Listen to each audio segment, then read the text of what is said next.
for science! Hey, what's up guys, Willie Dills here. So today I'm going to talk about, hey, who are you? Get out of my way. I'm recording a video here. Come on, man. Alright, I guess he's just saluting his commander. So today we're going to talk about the new marksman spec in the Legion patch. And I'm just going to give you guys a quick spec and rotation to get you guys up and running so you don't have to go and do a whole bunch of research yourself if that's not the kind of thing you are into. So let's go ahead and talk about what has really changed with the marksman spec. I'm going to go ahead and bring up the talent tree right here. One of the big things that has changed is that now the spec is built around Hunter's Mark. Now, Hunter's Mark is a huge mechanic, and your auto shots will now basically have a chance to make your arcane shot or multi-shot, which are now your two focus generators. Your focus builders are now arcane shot and multi-shot rather than the Cobra shot or the steady shot. They've gotten rid of those, and now it's just arcane shot or multi-shot, which build focus. But your auto shots will have a chance to essentially empower those to then cause Hunter's Mark. And once you've activated Hunter's Mark, you can then use the marked shot to hit all enemies that have the Hunter's Mark. And it also causes vulnerable on those enemies, which means that your next aimed shot or marked shot will have 150% increased damage. Now mine says 6 seconds here, but that's actually has to do with the talents. So basically it's a very small rotation, but it's built around a proc and then taking advantage of that proc and hitting with the hardest shot you have, which is marked shot. So the build I'm running right now, which I think is a great starting point, and you can definitely adjust based on certain fights or whether you're out soloing content or not, is to use this Lone Wolf build. So what Lone Wolf does is Lone Wolf will get rid of the pet. You will not even be calling your pet anymore. You can't even cast that spell. You just don't have a pet. However, it increases all of your damage by 18%. Now I'm using the Lock and Load here. So Lock and Load is familiar if you have ever played Survival Hunter in the past, but now Lock and Load can be used on a marksman spec as well. And what Lock and Load does is your ranged auto attacks have 8% chance to trigger the Lock and Load, causing the next two aim shots to cost no focus and be instant. So I should point out one of the things that did change with marksman is that you can no longer cast aim shot on the move. You have to be standing still while you're casting aim shot. Well, when Lock and Load goes off, this gives you a little bit of mobility and a little bit of the ability to run around. Now I'm also using Far Strider here. Far Strider, Post Haste, and Dash, these are kind of whatever. None of them affect your damage. So the reason why Far Strider is good is because in a PvE situation, having your critical strikes have a 10% chance to reset the remaining cooldown on disengage just means you'll have disengages back more often.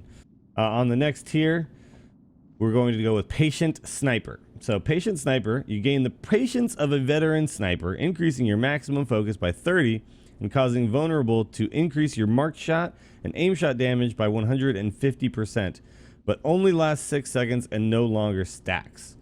So one thing we should, so let me just switch this real quick and then we'll bring up when you don't have Patient Sniper as your choice, marked shot still applies vulnerable, but vulnerable means that damage from mark shot and aim shot is increased by only 25%, but it stacks. So you can stack vulnerable as in it's a 30-second long thing. So eventually you can get up to 75%. Now, the reason why Patient Sniper is so good is, for one, the other abilities in this tier, Explosive Shot is more of an AoE type effect, and Sentinel is applying Hunter's Mark to a bigger group. So again, these are like two kind of AoE abilities. But Patient Sniper is your best kind of single target, focus the boss down, do as much damage as you can to them, because it increases it to 150% extra damage on your marked and aim shots. You only have the 6 second window instead of the 30-second window, and it doesn't stack, but it just goes right to 150%. So you can get a couple of aim shots off after applying the vulnerable debuff, and you'll get a bunch of extra damage really, really fast. So it just allows you to get more burst damage faster. And it's just really nice. So for single target, killing that boss as quick as you can, being top DPS, yeah, you're going to want Patient Sniper. The next tier, again, these are just kind of non-DPS tiers, so you can go with whatever you really want here. Next one, we got Murder of Crows, Barrage, and Volley. So Volley is now changed to essentially be a cleave effect. So when you have Volley active, you spend a little bit more focus, but you end up actually hitting other nearby enemies with your shots. Barrage is going to give you the best DPS bang for your buck, especially when you're fighting against like a single target. So barrage is the same as it's always been. It's just a big spray of fire for a certain amount of time based on your haste, and does a bunch of damage. And you can also use this while moving too. So this is one of your abilities to keep your DPS up while relocating your character. All right, and finally we're gonna go with Sidewinders. So Sidewinders actually replaces Arcane Shot, and it replaces Multi-Shot. You actually don't have Multi-Shot anymore either. So what Sidewinders does is it launches essentially a sidewinding snake-looking shot, and it weaves back and forth, and it hits everything with nature damage. So everything, so you pick a target, and then it goes through and it hits everything along the way to that target and kind of near that target. So it ends up hitting a lot of stuff. But the other thing it does is it applies vulnerable to the target's hit. And we talked about what vulnerable does. So vulnerable actually is the 6 second 150% buff. But this is also how you actually, because it replaces Multi-Shot and Arcane Shot, Sidewinders is now how you apply Hunter's Mark. So the important part of this build is to wait to apply the Sidewinders, wait to shoot the Sidewinders to apply the Hunter's Mark at the right times. You gotta wait for the proc from your auto shots to really get the benefit. The other thing about Sidewinders is that it has 2 charges. However, it generates 50 focus. You get 50 focus all in one. This like allows you to build your focus up really, really quickly with one shot, rather than having to sit there and cast Arcane Shot over and over and over again to finally build your focus back up to where you can shoot another aim shot. This allows you to just get to another aim shot really, really quickly, apply that debuff, and then go ahead and get the damage, and then go right back to aim shotting. All right, let's go ahead and hit up target dummy. Run through our garrison here. Hey buddies, what's going on, guys? Checking everything, make sure it's okay. Okay, you guys just break dancing over here. That's cool. I allow it.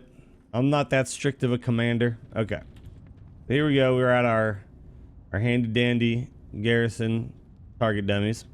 All right, so the opener is to open with True Shot and Barrage at the same time.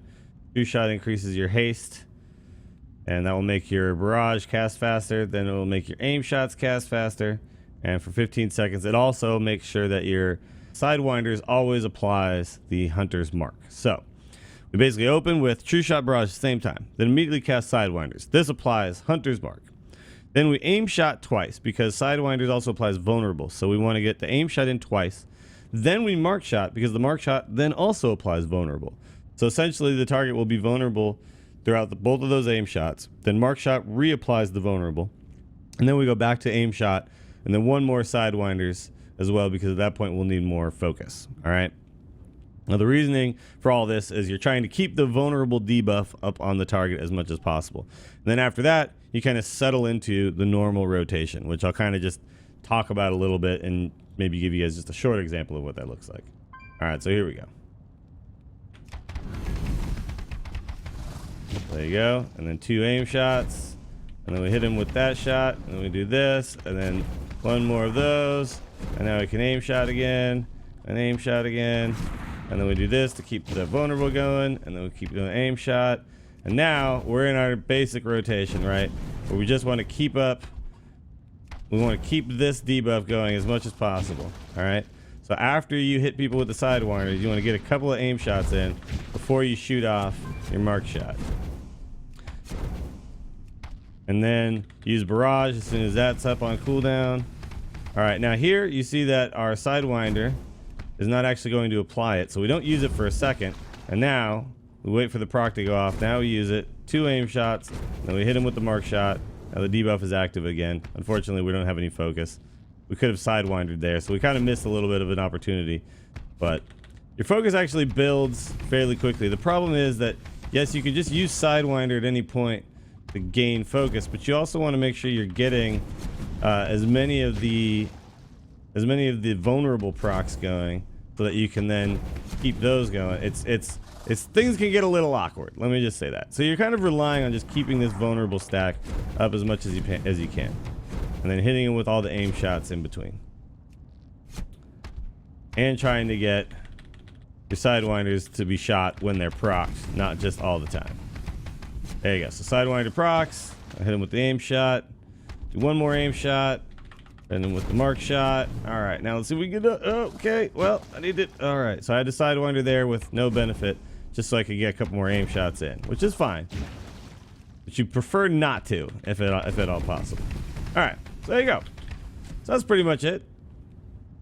You can see that there's a little bit of, you're going to have to be kind of focused on what's going on with your abilities. Now, some people might want to put like weak auras up if you use an add-on to do that, where you get everything kind of right above your character here, and that could definitely be useful. I'm kind of used to just looking down at my abilities anyway, so it's something I'm already familiar with. But you know, some of those auras have been added into the game, and that's pretty nice. Some of them aren't though. So things like, you know, when my Sidewinders is actually going to apply the Hunter's Mark is pretty useful information to know. Once you get the rotation down a little bit, there's not much to it. It's watching for procs. It's paying attention to where you're at and the debuff that you got applied, and making sure that you're not wasting those debuffs and you're not skipping over them and applying, you know, reapply that vulnerable after you've already gotten a couple of aim shots in, and you should be fine. It's a pretty simple rotation to kind of get used to, and then it's just about maximizing after that. I hope that was useful to get you guys going on some marksman huntering. Good luck, everybody. I think marksman is you're gonna be your top DPS build for raids and 5-man content right now. So go ahead and start off with the marksman build, and we'll move on to the others later, and we'll get it all sorted out.